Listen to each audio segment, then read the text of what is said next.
Muy bien, muy buenas tardes. Preguntarle si se puede ver la pantalla, por favor. Buenas tardes. Sí, Inge, se ve la pantalla. Perfecto, muchas gracias. Bien, van a disculpar, estábamos con unos temas urgentes pendientes aquí en la carrera. Bueno, retomamos nuestra clase de diseño metodológico, este capítulo tan importante, uno de los capítulos ya terminales para poder concluir y armar la estructura de lo que sería el perfil de tesis. Poco para recapitular, este capítulo, habíamos dicho, nos enseña las estrategias de cómo plantear y cómo recabar la información necesaria o la data o los datos para poder hacer una investigación científica. Hemos hablado de conceptos, primeramente objetivos obviamente de la unidad, conceptos distintos acerca de la metodología. Vimos también, en este caso, diseños tipo cualitativos y cuantitativos, sus diferencias, similitudes. Asimismo hemos visto y entrado a lo que sería la teoría básica referida a los tipos de diseño y hemos comenzado con el diseño con un enfoque cuantitativo. Hemos entrado desde luego a revisar lo que sería la parte experimental y no experimental. Hemos ingresado primeramente a lo que sería la investigación experimental, definiendo condiciones o requisitos sine qua non, con los cuales podemos decir que estamos haciendo investigación experimental. Decíamos, en resumen, básicamente son tres condiciones. Una era la manipulación intencional de la variable independiente. La segunda era la posible medición del efecto de la variable independiente sobre la variable dependiente. Y la tercera era el control de la validez y control de nuestra experimentación. Tres requisitos sine qua non con los cuales podemos indicar que estamos en el enfoque experimental. Obviamente dentro de este enfoque tenemos, decíamos, una subdivisión de casos que podrían ser en este caso los llamados preexperimentos, los experimentos puros o los experimentos que cumplen todos los requisitos ideales para una investigación experimental y los llamados cuasi-experimentos. Cada uno de estos tipos o tipologías lo hemos descrito, lo hemos explicado pues, con ejemplos y hemos arribado a lo que sería conclusiones referentes a las diferencias principales y decíamos, usualmente con un solo grupo tendríamos los preexperimentos, con grupos de control, más de dos tendríamos los experimentos puros y evidentemente los cuasi experimentos con ciertas limitantes referidas a lo que sería la validez de nuestra investigación y que no siempre podemos definir de manera aleatoria, decíamos, lo que sería de manera libre lo que sería los experimentos. A veces tenemos que dirigir o están un poco dirigidas, en este caso los grupos de análisis. Esa era la diferencia en cuanto a los tres tipos de diseños experimentales. ¿Sí? Posteriormente hemos entrado a los diseños no experimentales. Esto también ya lo habíamos revisado y habíamos hablado, por ejemplo, de que no necesariamente una investigación con enfoque cuantitativo se hace investigación experimental. A veces, en este caso, la idea es obtener información, decíamos, sin manipular los valores de las variables, es decir, revisar la información tal como se muestra. Dentro de este acápite de diseños cuantitativos no experimentales, habíamos revisado, por ejemplo, lo que son las investigaciones descriptivas y las ex post facto. En las descriptivas, para recapitular, habíamos visto o revisado de que la idea fundamental de este tipo de investigación es describir características de un objeto de estudio, ¿no? Hablamos, por ejemplo, de una investigación en el ámbito de la ingeniería estructural referida a la vulnerabilidad sísmica de edificaciones, por ejemplo, menores o iguales a 4 pisos en la ciudad de Cochabamba, ¿no? Que era un ejemplo dado y que nos servía para poder describir de una manera muy puntual algunas características, ¿no? Obviamente para determinar si ante la teoría existente hace o no vulnerable a una edificación respecto a un sismo, ¿no? Asimismo, también hemos visto que dentro de ese tipo de investigaciones con enfoque no experimental están las ex post facto. Vale decir, cuando se revisan fenómenos, en este caso, donde ya las posibles causas se han estudiado en el pasado o se hacen pruebas en el futuro. Vale decir, los fenómenos con estudios retrospectivos, por ejemplo, hablábamos del sismo de Aquile y su efecto en las viviendas, o saber cuáles fueron las causas de las fallas o el colapso de las viviendas en el sismo del 98, eso sería hacia atrás, retrospectivo, como también a prospectivo, es decir, hacia futuro, cuando tenemos que hacer el levantamiento de los datos a futuro, por ejemplo, tratar de investigar de qué manera influye o influirá la educación virtual en la calidad de enseñanza en Cochabamba, es algo hacia futuro. Obviamente, todavía seguimos en la virtualidad y obviamente eso también va a llevar seguramente a mejorar o empeorar o tal vez dejar sin ninguna variación lo que sería, en este caso, la calidad educativa, ¿no? Bajo este escenario también hemos visto de que posiblemente dentro de este tipo de diseños podemos también hacer, de acuerdo a Nancy Ampieri, esta gráfica tan interesante, investigaciones transeccionales o longitudinales. La diferencia en este tipo de investigación de diseño experimental es que las transeccionales recogen los datos de la investigación en un solo momento. En este caso hablábamos del nivel del tiempo en que se recolectan los mismos, ¿no? Y también en los longitudinales, donde la recolección de los datos se da en varios momentos en el tiempo. Habíamos dado algunos ejemplos y hemos visto que para ciertos fenómenos, por ejemplo, naturales o físicos, es importante conocer el valor o la cantidad específicamente. En otros es más importante saber el comportamiento a lo largo del tiempo, ¿no? Saber cómo funciona o cuál es su desempeño en un tiempo.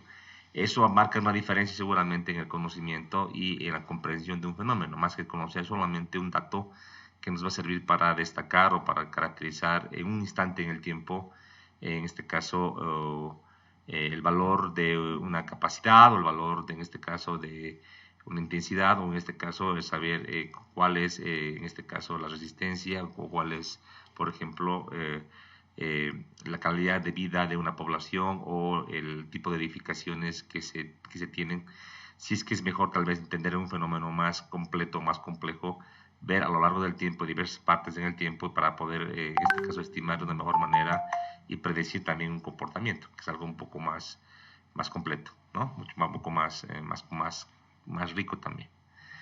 Posteriormente a esto también hemos explicado en cuanto a los diseños, ya sean experimentales y no experimentales, en este enfoque cuantitativo, hemos hablado de que usualmente este tipo de investigaciones se usan para el avance del conocimiento y saber cuál utilizar uno u otro, como también el tipo de estudio, este cuadro que nos da Nancy Ampieri, usualmente se lo hace en función de seguramente el tipo de dato o el tipo de investigación o el tipo de hipótesis que queremos en este caso demostrar. A este escenario, Hernández Ampieri nos entrega este cuadro muy interesante que es resumen de todo lo que, de toda teoría básica que se ha visto, en el cual nos presenta estudio exploratorio, descriptivo, correlacional y explicativo, que son las 4 subdivisiones más importantes a nivel general. Y habíamos dicho que por ejemplo, en el estudio exploratorio no se requieren hacer hipótesis. Básicamente se refiere a fenómenos muy poco estudiados, nuevos o novedosos, de los cuales se requiere recién iniciar una exploración básica para conocer un fenómeno. Dentro de este escenario se pueden formular algunas conjeturas, en este caso iniciales, pero no así establecer hipótesis. Los posibles diseños para este tipo de estudios podrían ser los transeccionales exploratorios o los preexperimentales. Sin embargo, también indicamos que la literatura clásica de metodología de la investigación más enfoca o más envuelve a los estudios exploratorios al enfoque cualitativo. Entonces ahí hay una cierta discrepancia en cuanto a lo que se presenta en este cuadro referido a este tipo de diseño cuantitativo. Y tiene su lógica, ¿no? Usualmente en una exploración inicial va a ser muy complicado, muy difícil recabar datos numéricos, más que una cierta, en este caso, formulación de algunos preceptos que se pueden observar del fenómeno. Usualmente para una investigación de orden pregrado, decíamos, para una tesis de licenciatura, no es recomendable, no es usual tampoco ver investigaciones o estudios exploratorios, ¿no?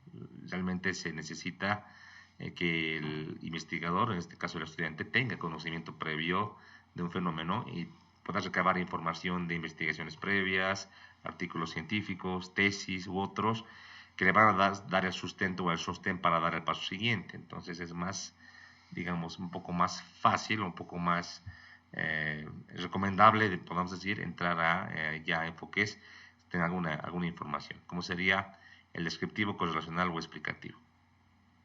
Decíamos en el descriptivo, sí, aquí describimos más a detalle lo que sería un objeto de estudio, sus características o un fenómeno.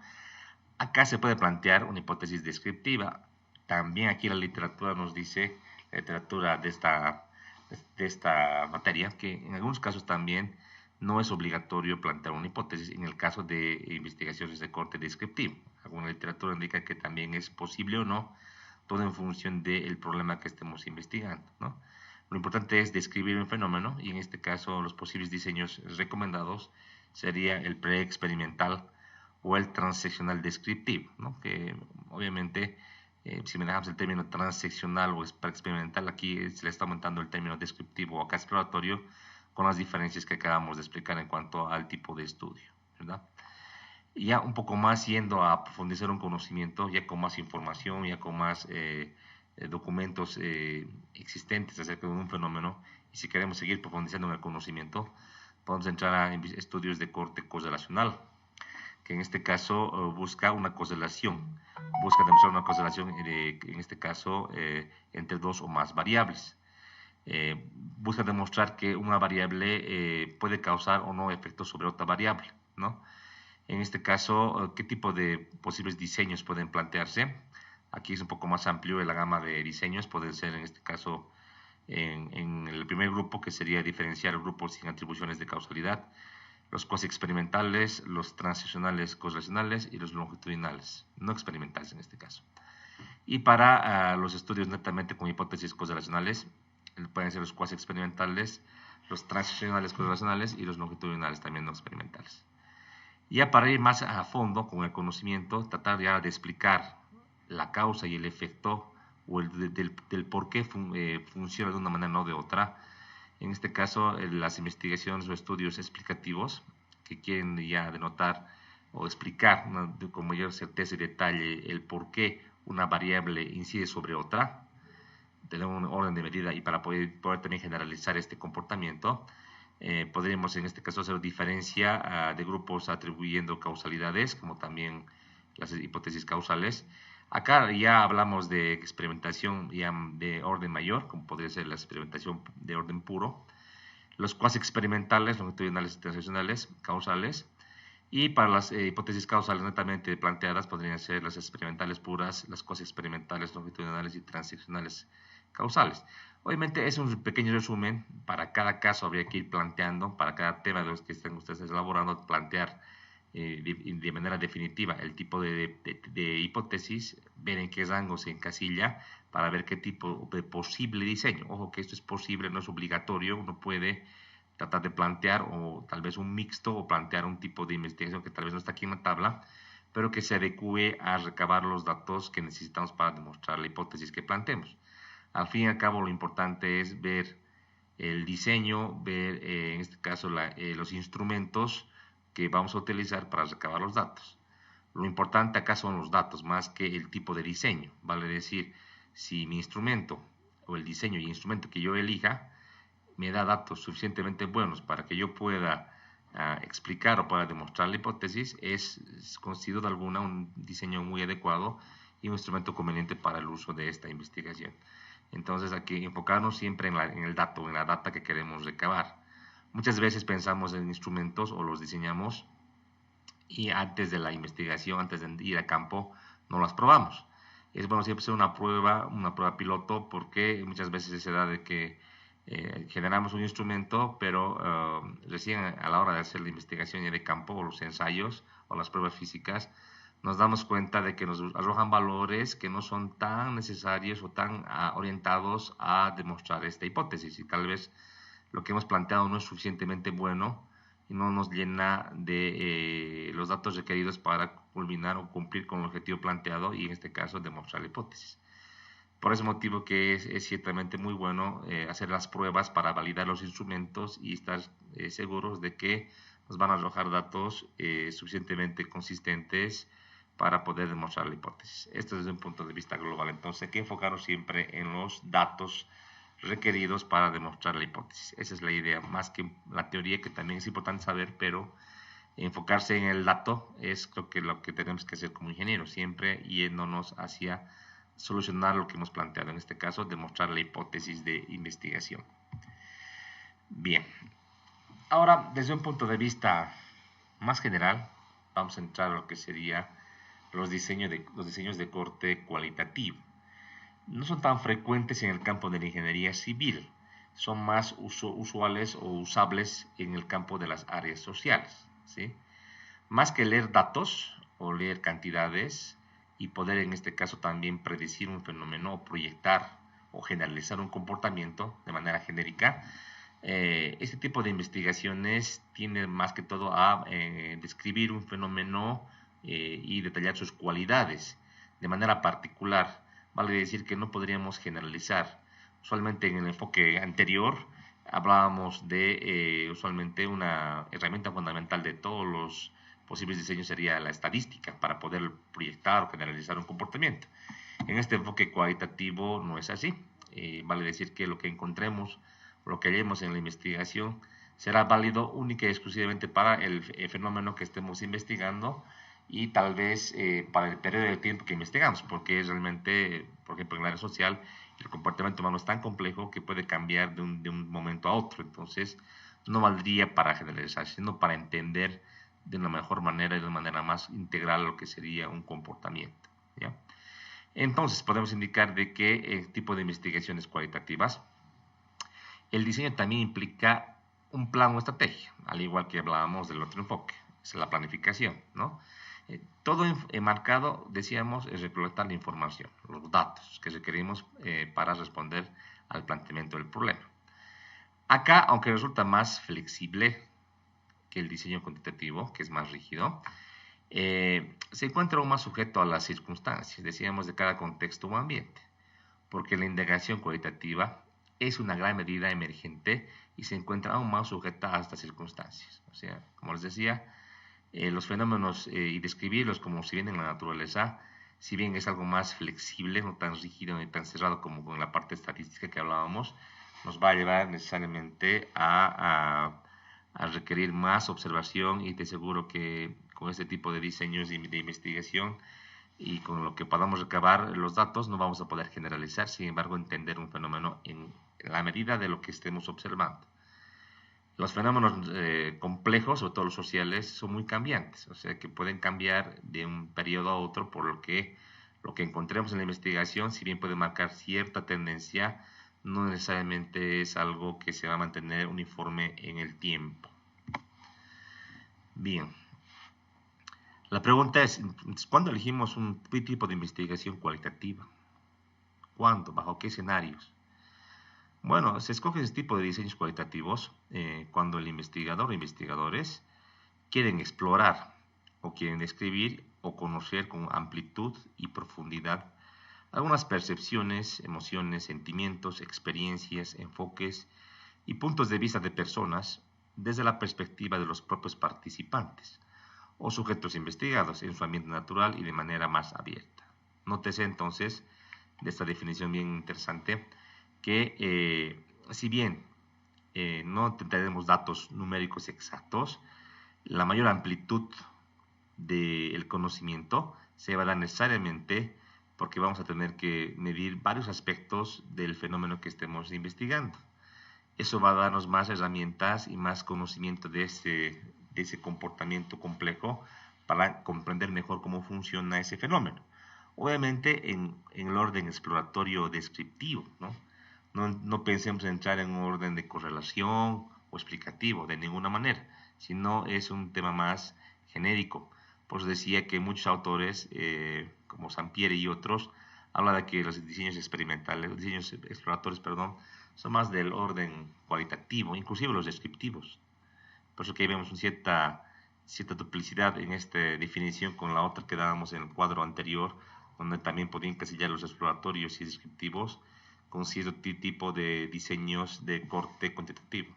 Entonces hay cierta, digamos, no acuerdo uniforme en este punto, pero yo soy un convencido de que si uno hace un diseño por lo menos exploratorio, quiere más entender de primera mano y de manera inicial cómo se comportó un fenómeno. Yo creo que está más enfocado en este corte cualitativo. Obviamente también la definición entra lo que serían las personas. Habla de aquí de participantes y sujetos investigados. Es por ese motivo de que este tipo de investigaciones está más orientado al área social, al comportamiento de las personas, ¿no? Obviamente en la ingeniería civil participan las personas, o sea, forma parte de un proceso constructivo, por ejemplo, los trabajadores, los operadores, los albañiles, en este caso forman parte pues del entorno de la construcción, los usuarios de una vía, por ejemplo, los usuarios de edificaciones, los usuarios de sistemas de riego. Entonces también ese tipo de comportamientos de estas personas y su incidencia en los proyectos puede ser estudiada con este tipo de enfoque. Y también es relevante e importante su planteamiento y su ejecución. Daremos un ejemplo para tratar de entender mejor esta parte de este tipo de diseños. Ejemplo. Imaginemos que un ingeniero está interesado en entender por qué los trabajadores del departamento de producción de una empresa líder en la fabricación de hormigones premezclados se accidentan constantemente en la planta. ¿Ya? Esto es algo interesante. Ustedes van a formar parte seguramente, muchos de ustedes, de empresas constructoras, en este caso una empresa del rubro de la construcción de hormigones premezclados, ¿no? Que de seguro tiene pues en su staff técnico muchos ingenieros civiles, ¿verdad? Y ustedes están a cargo de la empresa y de la producción y se dan cuenta que de manera recurrente, por lo menos no habitual, los trabajadores de esta área de la empresa tienden a tener más accidentes que otros, tal vez. Si imaginemos, por ejemplo, empresas líderes en la región como Cobose, por ejemplo, como Sobose, donde tienen ramas o tienen dentro de su empresa sus brazos operativos en el área de hormigón premezclado. Entonces, un índice que te puede guiar o te puede dar una idea acerca de esta falta o este tipo de accidentes elevados, entre comillas, podría ser las normas del área de la ingeniería industrial, por ejemplo, que lo dicta la OIT, que es la Organización Internacional del Trabajo. Identificado este problema, entonces podríamos plantear una investigación de corte pues, cualitativo. Inicialmente, entonces, habría que hacer una inversión inicial y profunda en este departamento de hormigones. Posiblemente hay que hacer observaciones, se tomarán notas y hay que entrevistar en una profundidad a varios trabajadores de distintos turnos, además de analizar los resultados y responder a la inquietud, que es la pregunta de investigación. Luego estableceremos un programa de seguridad y higiene. Claro, usualmente tipo de problemáticas no se van a quedar simplemente con plantear y descubrir cuál es el motivo o el por qué sería que los trabajadores tienden a accidentarse más en esta sección de nuestra empresa. Tendremos que establecer seguramente luego alguna medida contundente para mitigar este problema, que en este caso podría ser programa de seguridad y higiene, que es más orientado en este caso al ámbito de la ingeniería industrial, pero es bueno también conocer y importante saber que existe y que a la hora de tener una empresa, sobre todo formalmente establecida, hay que implementar este tipo de programas. Bueno, ya con el ejemplo anterior, que ya con una percepción un poquito más clara de lo que sería una investigación de corte cualitativo, podremos también entrar a decir lo siguiente. Usualmente en la investigación cualitativa, el diseño, la muestra, la recolección de los datos y el análisis pueden sufrir modificaciones de acuerdo a eventualidades que surjan y la forma que evolucione el trabajo de campo. ¿A qué me refiero con este párrafo? A que en el enfoque cuantitativo uno hacía la planificación, uno hacía, en este caso, decidía qué tipo de nivel de investigación, decidía qué tipo de instrumento, qué tipo de herramienta, cómo recolectar los datos, elegía una muestra. Es un tema de la muestra, por si acaso vamos a verlo después, no se preocupen, el tema estadístico para el enfoque cualitativo, pero un poco ya me adelanto. Cuando uno elige una muestra, primeramente tiene que definir cuál es la población total o el universo que va a investigar. Posteriormente tiene que seleccionar una muestra que sea representativa. Usualmente aplicamos ahí estadística y hay matemática aplicada que nos determina a través de ecuaciones ya definidas, a través de parámetros que hay que alimentar la ecuación, ¿cuál sería una muestra en cantidad representativa? ¿No? Obviamente, si la población es finita o es muy grande, y también conocida como población infinita, el número y la expresión de cálculo va a cambiar. Eso vamos a ver después, no se preocupe, con algunos ejemplos. Una vez que tú tengas ya definida la muestra, entonces, lo que uno hace para cumplir con los requisitos del enfoque, sobre todo experimental, es darle validez a través de la selección al azar o selección randómica. Todo este procedimiento, todo lo que se planifica, todo el anteproyecto de investigación es un poco más rígido. Si bien se puede hacer un ajuste, está ya predefinido y es como una receta que uno tiene que seguir para levantar los datos y hacer el trabajo. En el enfoque cualitativo es diferente. Aquí el diseño, si bien uno puede plantearlo inicialmente, es más flexible, ¿no? Porque dense cuenta, estamos explorando, estamos queriendo conocer un fenómeno complejo, un fenómeno social, donde participan personas, usualmente, en este caso trabajadores en el área, digamos, de la ingeniería civil. Y es más complicado ya predefinir algo muy cerrado y que sea totalmente definido para recabar los datos. Entonces aquí el tipo de diseños es mucho más flexible y a medida que vayamos investigando, observando el fenómeno, podemos ir ajustando tanto lo que sería la muestra, los datos, inclusive los tipos de análisis que vamos a realizar. Entonces, este tipo de diseños cualitativos son mucho más dependientes del transcurso de la investigación, de cómo se vaya elaborando. Es incluso por ese motivo que las hipótesis que se plantean en este tipo de diseños no se las predefine antes. O sea, se plantea el problema, se lo identifica, se lo plantea, se lo formula, y en medida de que se van planteando ciertas estrategias, así se va construyendo una hipótesis sobre lo que se va estudiando o analizando. O sea, una diferencia fundamental con el enfoque cuantitativo. Bueno, las características de la investigación cualitativa en general son las siguientes. 1. No se sigue un camino definido, una sola ruta preestablecida, a diferencia del enfoque cuantitativo. 2. El investigador comienza examinando la realidad y va recolectando datos y desarrollando una teoría coherente con lo que observa que ocurre. 3.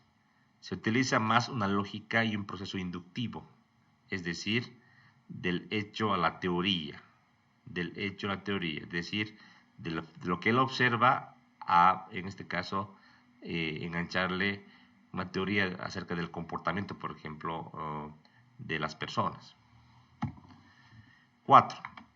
El tipo de datos o de data que se recolecta y analiza son narrativos, en este caso, orales o verbales.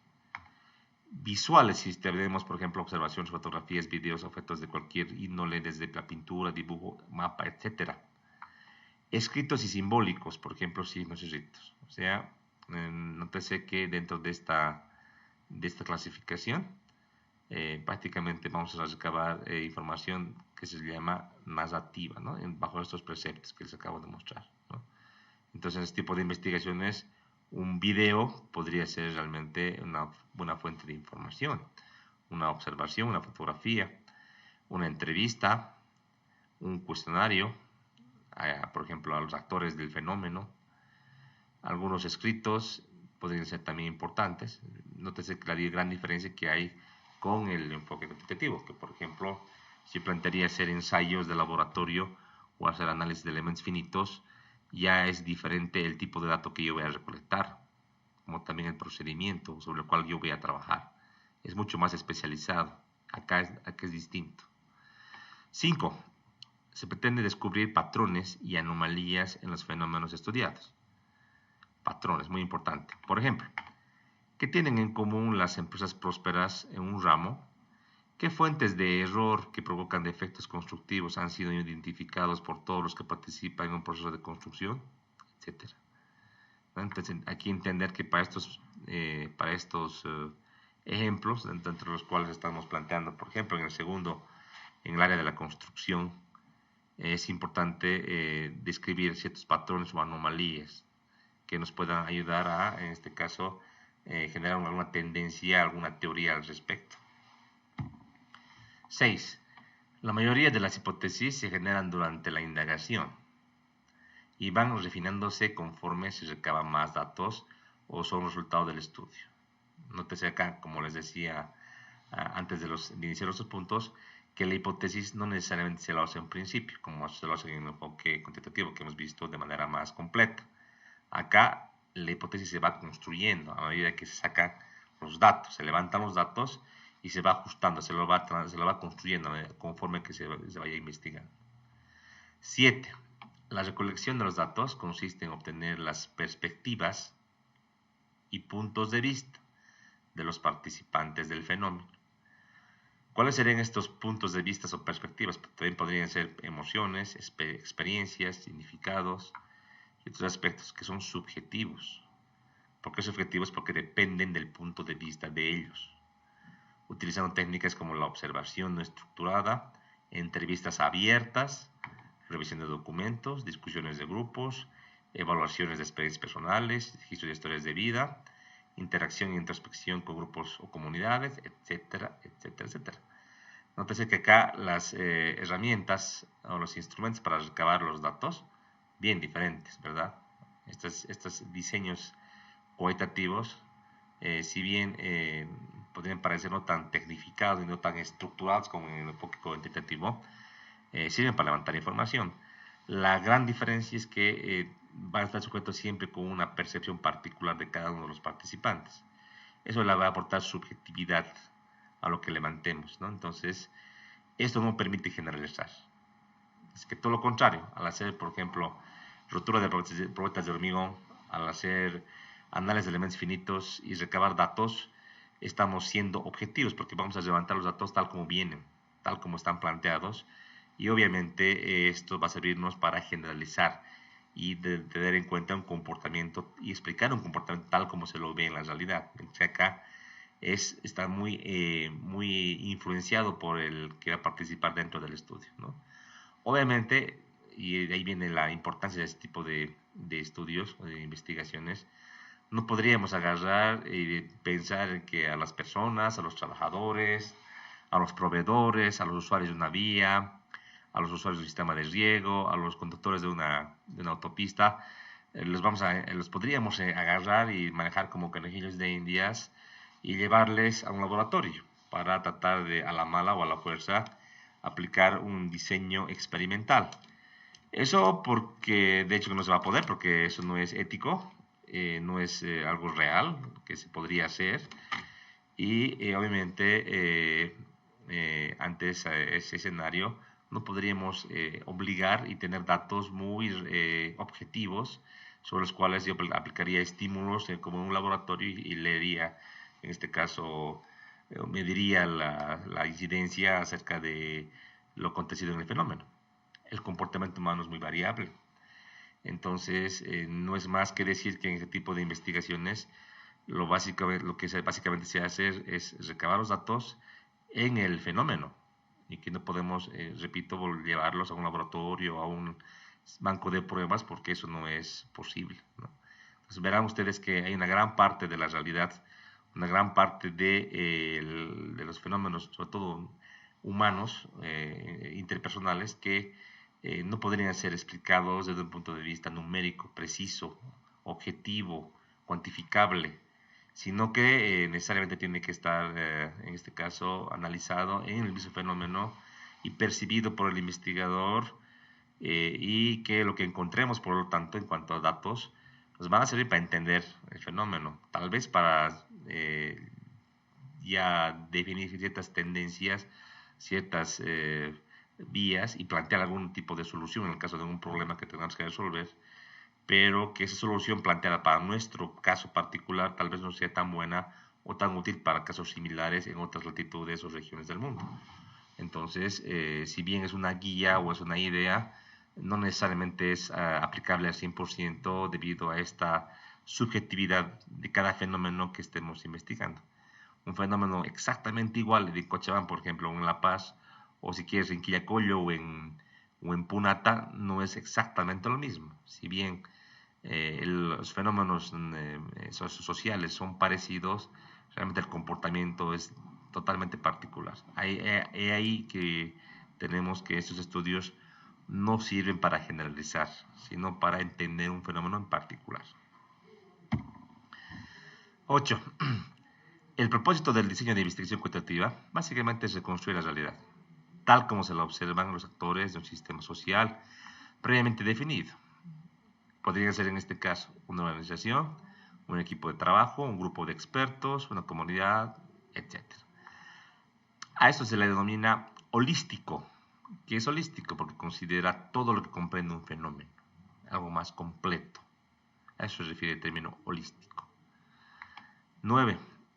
La realidad se define por las interpretaciones de los participantes en la investigación respecto de su situación. En este caso es así como se convergen varias realidades que van modificándose conforme transcurre el estudio. 10.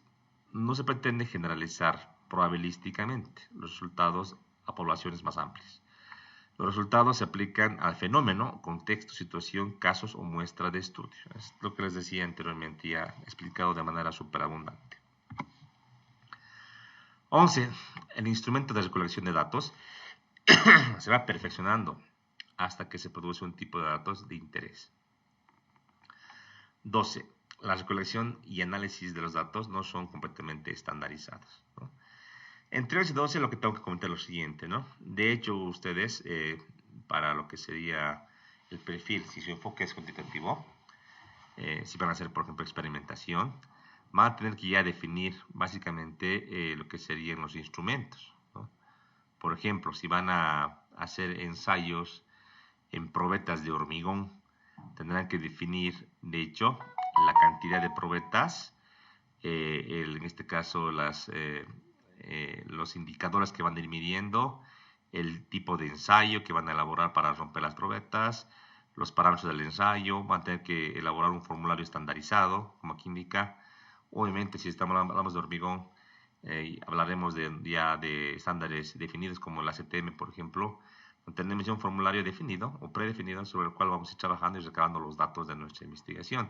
Si queremos, por ejemplo, hacer mediciones a 7, 14, 21, 28 días contra la resistencia a compresión del hormigón, podríamos también tener una fórmula para poder proyectar la data que encontremos antigua a una proyección a los 28 días, ¿no? Esto como la van de entender realmente, o si es que digamos, prescripciones o las fórmulas establecidas en las normativas encajan con el fenómeno que estemos investigando. De por ahí pueden deducir ustedes estadísticamente una fórmula que más se adecue o más correlacione estos datos. Todo esto va a estar predefinido ya va a estar armado el instrumento, también los datos y cómo lo van a analizar. En el enfoque cualitativo es diferente. Aquí se puede plantear, por ejemplo, una entrevista abierta, es decir, unas preguntas que se les van a hacer a los participantes de una investigación, por ejemplo, a los trabajadores de esa empresa de hormigón premezclado. Uno puede armar, bajo ciertos criterios, teorías, una serie de preguntas que no sean ni muy pocas ni muchas y que nos arrojen datos que sean certeros y propicios para poder, en este caso, entender el fenómeno, ¿verdad? Obviamente, al poner en marcha, decíamos, al poner en prueba nuestros instrumentos, podemos entender o podemos ir viendo que tal vez los datos que nos producen no son tan buenos como los que habíamos previsto y que requerimos tal vez preguntas adicionales o requerimos ajustar algunas preguntas para que se entiendan mejor y que tal vez los entrevistados nos puedan dar algunas respuestas mucho más completas en orden o en el marco del problema que estamos investigando, ¿verdad?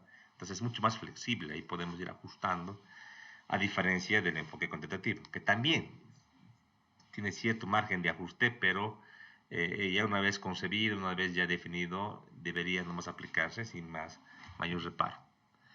Entonces, ahí viene una diferencia fundamental entre este enfoque y el anterior, es que no podemos estandarizar al 100%, es que en el enfoque cuantitativo tendemos siempre a estandarizar, ¿no? A dejar ya por defecto o predefinido los instrumentos para hacer y recabar los datos, como también para poder analizar, ¿no? Entonces, ustedes a la hora de plantear la metodología, aparte de elegir el enfoque, el tipo de diseño, si es, por ejemplo, experimental, describir por qué es experimental, por qué no para experimental, etcétera, todo lo que vayan indicando, definir la muestra, definir la población de la muestra y también definir, por ejemplo, lo que sería la selección aleatoria, también tendrán que definir los instrumentos ya y colocarlos de manera muy objetiva dentro de su documento, cosa de que a la hora que yo revise el perfil yo ya vea y revise y entienda con mayor o mejor precisión si el instrumento que ustedes han planteado realmente está vinculado con recabar los datos para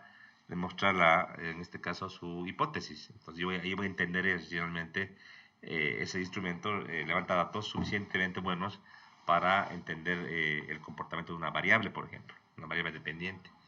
Eso en términos de la llamada matriz de operacionalización de variables, que habíamos hablado de este tema de manera bastante amplia en lo que sería el capítulo de la hipótesis. Entonces eso es bien diferente a, por ejemplo, de hacer una entrevista con preguntas abiertas donde tú podrás plantear en este enfoque 5 o 6 preguntas en los instrumentos que tú plantees, tal vez con algunas pruebas piloto que te puedan servir para ajustar un poquito, pero no necesariamente estos documentos se van a aplicar al 100%. Tú ya a la hora de entrevistar al grueso de toda una población, una muestra importante, y ahí tú podrás ir viendo a medida que recabas los datos si esa información es suficiente, no es suficiente, es pertinente, no es pertinente, y tal vez ahí sobre la marcha hacer un cambio, un ajuste para tener los datos que tú requieras para tu investigación. Entonces son cositas que estamos indicando, pero que son muy claras y muy contundentes a la hora de definir estos enfoques. Bien, un poquito más avanzando dentro de este tipo de diseño, vamos a hablar del llamado diseño cualitativo integral, ¿ya? Que está dentro de este tipo de diseño, ¿no? ¿Por qué se llama integral? Ahorita lo vamos a revisar, ¿sí? Este proceso consiste en descubrir categorías, patrones, que se encuentran en un conjunto de datos cualitativos y vincularlas para responder a las preguntas de investigación, y de ser posible desarrollar una teoría o bien resolver un problema, hacer mejoras a un proceso de producto o situación, optimizar alguna estrategia o práctica individual, grupal o colectiva, por ejemplo, una persona, de una organización, de una comunidad, de un país, de una empresa, etc. Aquí tenemos un flujito también extraído del libro de Hernández Sampieri, de lo que sería el proceso de diseño cualitativo integral. Esto lo voy a describir muy, digamos, puntualmente. No es, repito, no es tan frecuente ver un diseño cualitativo en investigaciones de ingeniería civil. Sin embargo, también es bueno conocer y entender a qué nos referimos, ¿sí? Voy a tratar de hacerlo un poquito más grande para que se pueda ver. Denme un segundo y abrir mi lupa, con el afán de que sea un poco más grande. Ahí se puede ver. ¿Se puede ver, jóvenes?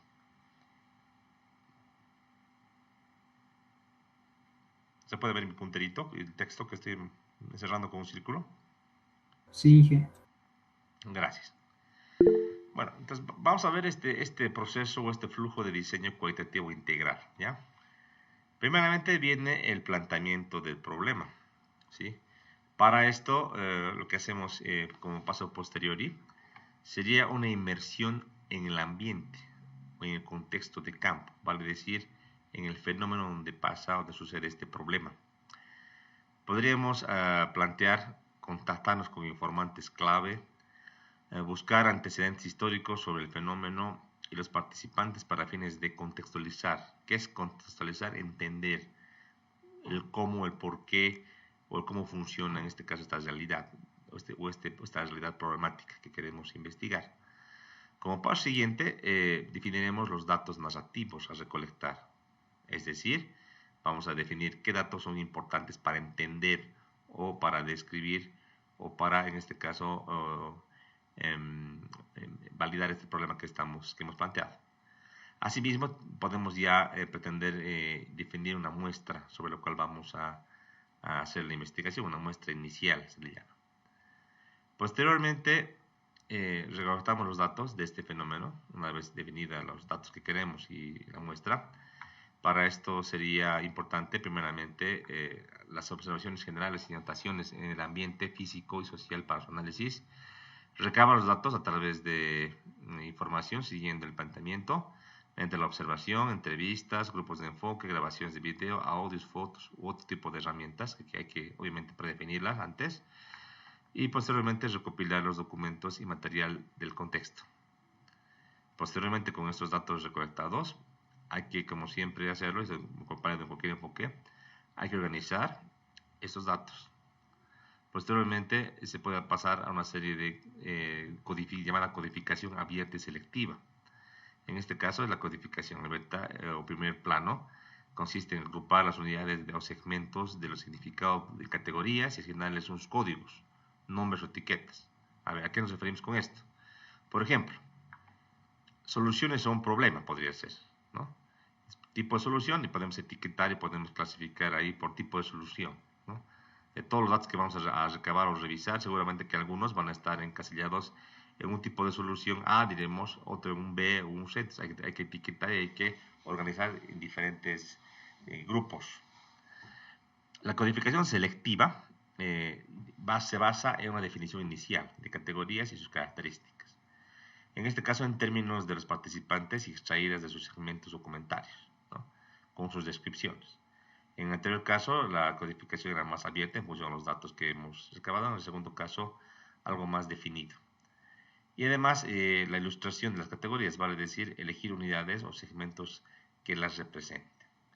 Una vez recolectados los datos, codificados o organizados de una manera más estructurada, pasaríamos a la codificación axial y análisis de los datos de un segundo plano. ¿Esto qué se refiere?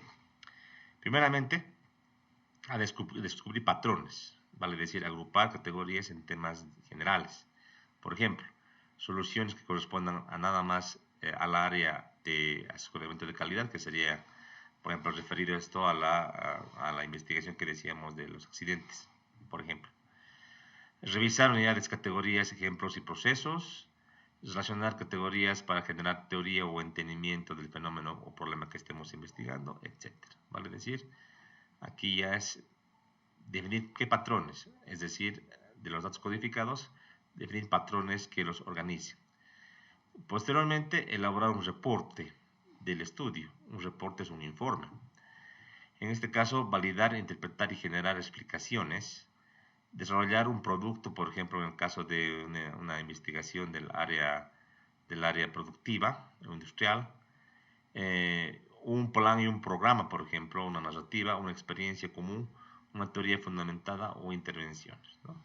Si se dan cuenta, en esta secuencia lógica, participe del problema que estemos estudiando, entrar al ambiente para entender cómo funciona y saber cómo se comporta, y recién entrar posteriormente a recolectar los datos, saber qué tipo de datos se van a recolectar los mismos a través de ciertos instrumentos cualitativos, organizar los datos, codificarlos, ya sea de manera abierta, cerrada, tener patrones y por último elaborar un informe conclusivo acerca de todo este procedimiento, ¿verdad?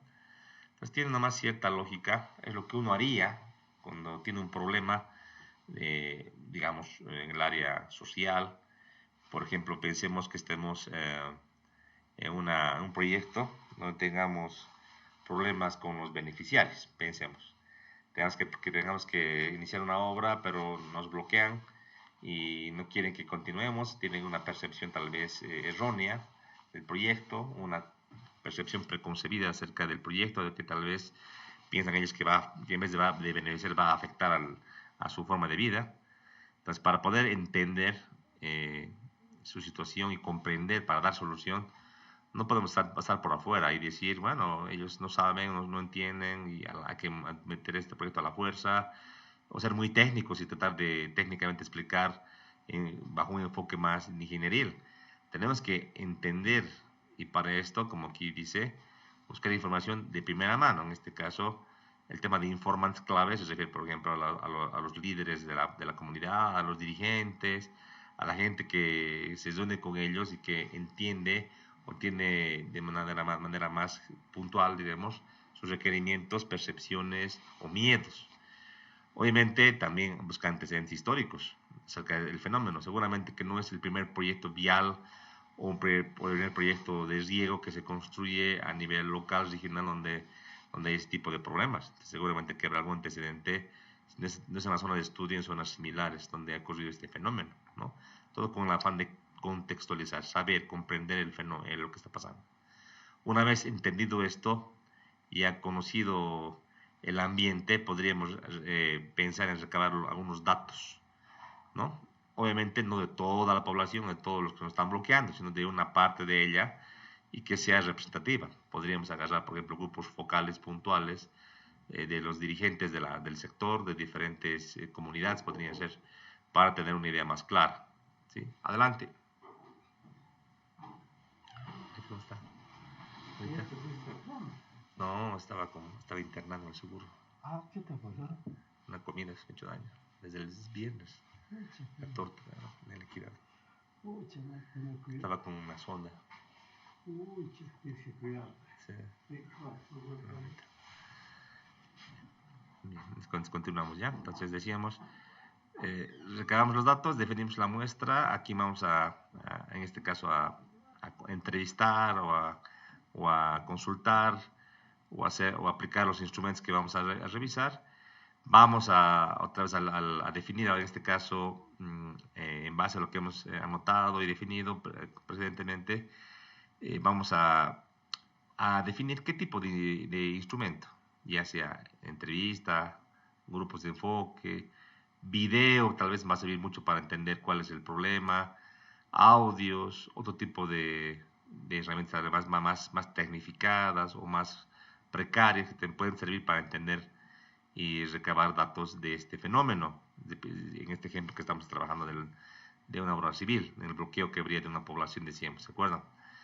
Una vez con esta definición, tenemos que ya definir, en este caso, los instrumentos. Si bien puedo decir, voy a aplicar la entrevista, entonces el instrumento con el cual yo voy a aplicar la entrevista será, pues, en este caso, el cuestionario, que yo tendría que ya elaborarlo, preelaborarlo, para después ponerlo en marcha, para recabar los datos a esta población que he definido precedentemente. Una vez que ya tenga las respuestas, digamos que hemos elegido solamente la entrevista, con preguntas abiertas, va a ser un poco complicado porque tendremos, pues, tenemos que entrevistemos a unas 20 personas clave. Las respuestas van a ser variadas, no van a ser uniformes. Tal vez a una pregunta específica que yo esperaba que me respondan de una manera ya preestablecida, se vayan por la tangente y me respondan otra cosa, que tal vez yo no pensaba que era importante a un principio, pese a que he hecho una revisión inicial. Tendría que entonces que recabar toda la información, todos los datos y tratar de organizarlos, ¿no? De una manera abierta, es decir, una manera, según viene la información, clasificarla de esa manera, o una manera ya más selectiva, viendo tal vez fenómenos, no sé, o afectaciones de la obra o del proyecto a su forma de vida en cuanto a ganancia, por ejemplo, o en cuanto a utilidades, en cuanto a salud, en cuanto a riesgos colaterales debido a la impermeabilidad, etcétera. Depende de todo lo que yo pueda prevenir. Y con todo esto recién buscar algunos patrones con los cuales yo pueda al final concluir y definir un informe sobre el cual tendré que atacar, tendré que priorizar la posible solución o plan que yo establezca para mitigar, claro que sí, este desagrado comunal por ese proyecto y conseguir, pues, más bien volcar este escenario a que ellos se comprometan y apoyen el proyecto, ¿no? Nótese que es bien lógico, si no lo hiciésemos de esta manera y directamente, tal vez solamente con algún criterio particular, pensemos en aplicar, irnos desde acá, desde el problema, saltándonos todo este escenario y irnos solamente a aplicar algún plan, un programa muy subjetivo, que yo piense que ha funcionado en una población X o Y. Puede ser que funcione, puede que no, y me genere más conflicto. Y que este problema de bloqueo del proyecto, que yo lo podría solucionar tal vez en una semana, se largue un mes, 2 meses, y requiere inclusive la participación de autoridades a nivel ya departamental, nacional, etcétera, la policía. Entonces, obviamente es lo que uno quiere y si se dan cuenta, es muy lógico que para entender un fenómeno social como el que les he mostrado, nos tenemos que involucrar y tenemos que establecer una serie de procedimientos para que esta investigación nos dé datos y tendencias para, recién con estas, aplicar un instrumento que sea correcto, ¿no? Una medida, una solución correcta. Entonces, nótese que este tipo de diseños de investigación o este enfoque, si bien es aplicable a la investigación científica, también se puede aplicar pues al día a día de una realidad. Ustedes van a trabajar en proyectos de obras civiles. Estoy seguro, soy convencido, sobre todo en Bolivia, de que ustedes van a tener en el transcurso de su vida como ingenieros, juniors o seniors, o que estén ya de gerentes de una obra o un proyecto, siempre alguna controversia. Nunca jamás es una taza de leche. Nunca jamás una obra, un proyecto está muy factible de hacerlo. Siempre hay fenómenos externos que afectan, fenómenos sociales, vale decir, comunarios, beneficiarios, transportistas, etcétera, y que van a afectar, quiera sí o no, al proyecto. Por ese motivo es importante saber. Adelante.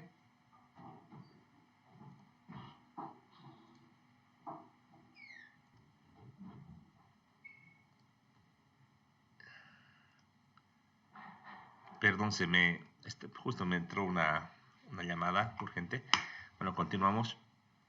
Y decíamos que ustedes se van a ver siempre en el contexto complejo de un proyecto, no es netamente técnico, también social, decíamos, beneficiarios, usuarios del bien, obra, servicio,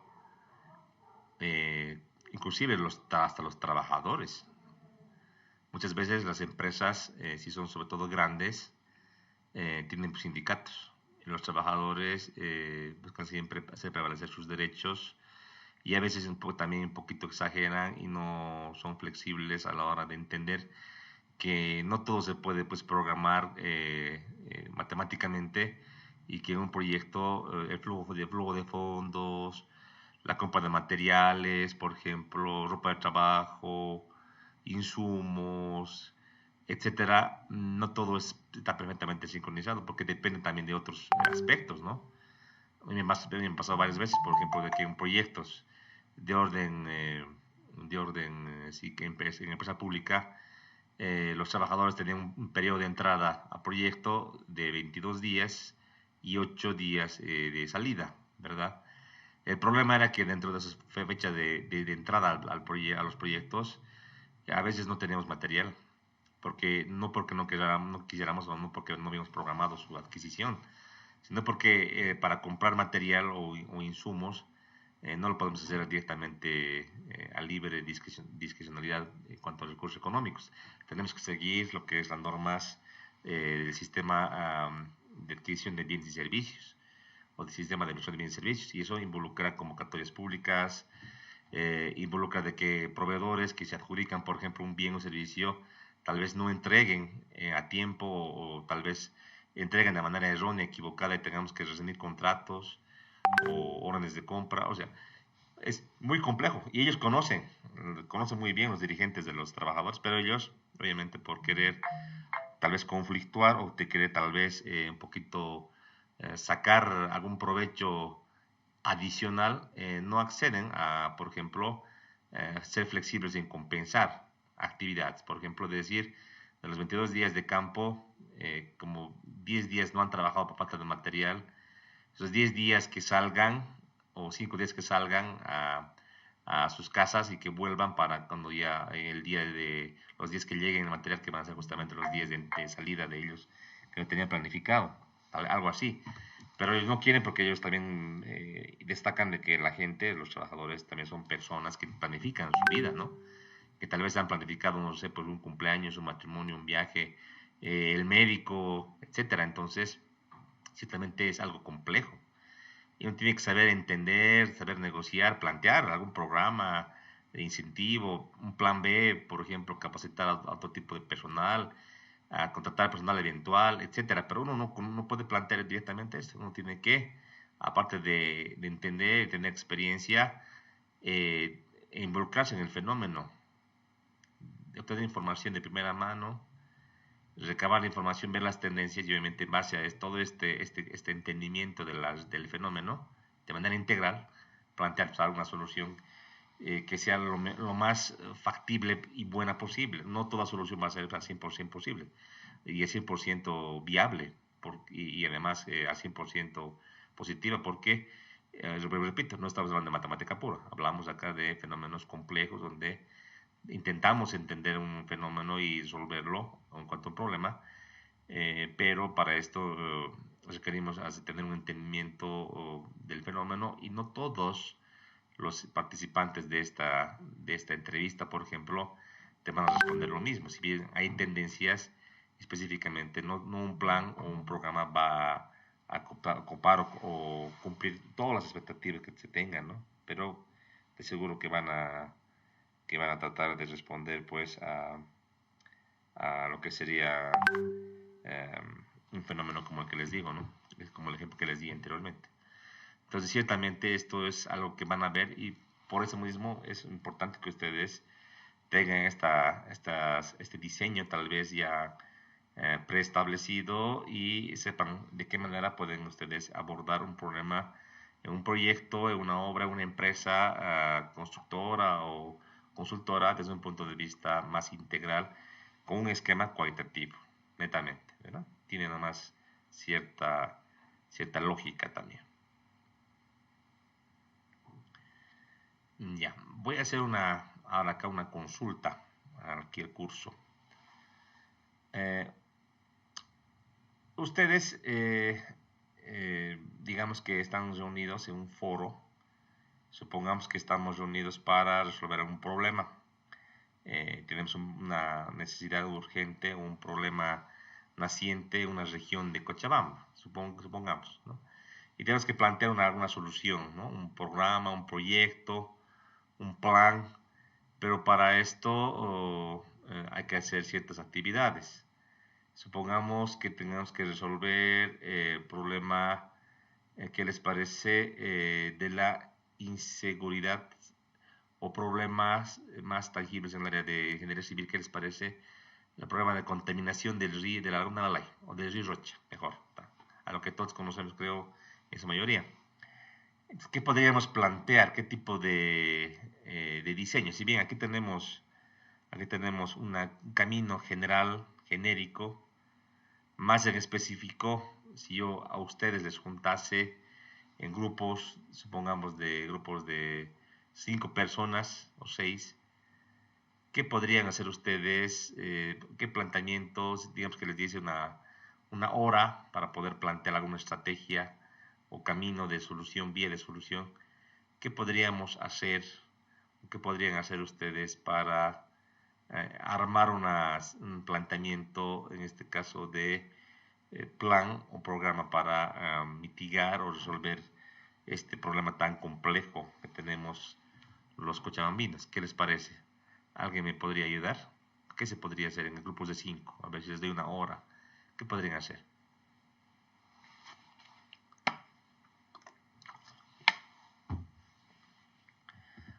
Para esto vamos a hacer participar a la gente, aquí a los estudiantes.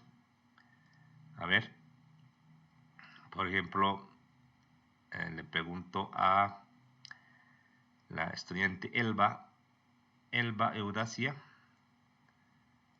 Elba, ¿te encuentras en sala? Elba, buenas tardes. Elba Eudacia. ¿Estás en sala, Elba? Buenas tardes. Creo que no está. Germán Beizaga, por favor. Germán, buenas tardes. Aquí estoy. Buenas tardes, ingeniero. ¿Cómo está, Germán? A ver, en base a lo que he planteado, a ver, imagínate que estamos en mira, el curso, ingeniero. y que les voy a separar grupos de 5 personas. Tú tienes Sí. tu grupo de 5 personas, digamos, ¿ya? ¿Qué harían ustedes, según lo que tú pienses, para plantear esta investigación y esta posible solución a este problema? ¿Qué harías tú? Mira, en mi caso, yo sí tengo que grupo hacer, por mi parte ya tengo que investigar, ir con algunos objetivos, con algunos planteamientos y también preguntar al grupo a cada uno qué planteamientos tienen, si han investigado ya o vamos a investigar, y entonces acotar todos los criterios o opiniones que tiene el grupo y sacar una conclusión. Ya, pero me parece muy bien, pero algo más específico. O sea, está bien que recaben los datos, pero en el grupo de 5, ¿cómo harían el trabajo? O sea, ¿cómo harían los 5 para trabajar? Pedir opiniones a cada uno de los integrantes. Y ya, y digamos que tú pides opiniones. ¿Sí? ¿Ya? Ya. Ahora, ¿qué haces con eso? ¿Cómo harías? A Eh, ver, póngalo más operativo, así más así en chuis. a ver, en Chuis, más o menos, sacar una conclusión. El objetivo principal sería qué es lo que vamos a hacer y sería eso. Ya, está bien. Ya, Germán, gracias. A ver, por Evidente. equidad de género, a Catherine. Catherine Girón, creo que es Girón, ¿sí? Es que no se ve muy bien acá, les cuento en mis... Se ve chiquito en mi computadora los nombres. Catherine, ¿estás en sala?